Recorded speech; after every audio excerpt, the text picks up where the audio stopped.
Share করতে চলেছি সরস্বতী পুজোর একটা মেকআপ লুক। সরস্বতী পুজো মানেই হলুদ রঙের শাড়ি।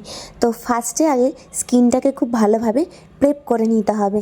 স্কিনে একটা ভালো করে টোনার অ্যাপ্লাই করে নিলাম, তারপরে দিলাম ময়শ্চারাইজারটাকে দিয়ে ভালোভাবে স্কিনের সাথে অ্যাপ্লাই করে নেওয়ার পরে দিলাম ঠোঁটে লিপ বাম দিয়ে নেওয়ার পরে আমি ফরএভার 52 কনসিলার দিয়ে ভালোভাবে ব্লেন্ড করে নিলাম একটা ব্রাশের সাহায্যে।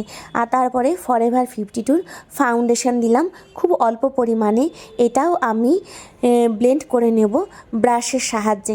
দেখতেই পাচ্ছ কতটা কম আমি ফাউন্ডেশন অ্যাপ্লাই করেছি। যেহেতু দিনের বেলায় মেকআপ, সেহেতু একদম সফট অ্যান্ড সাটেল আমি লুকটা চাইছি। আর তারপরে সামান্য একটু সেটিং পাউডার দিয়ে নিলাম। শীতকাল তো বেশি খুব একটা আমি পাউডার দিলাম না।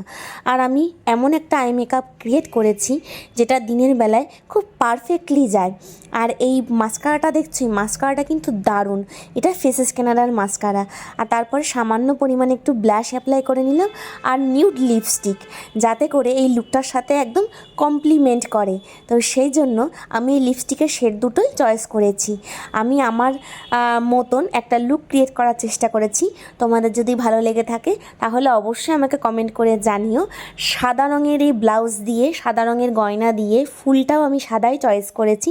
আর হলুদ রঙের একটা সিম্পল শাড়ি, যেটা পরলেও খুব ভালো লাগবে আর ক্যারি করতেও খুব সহজ।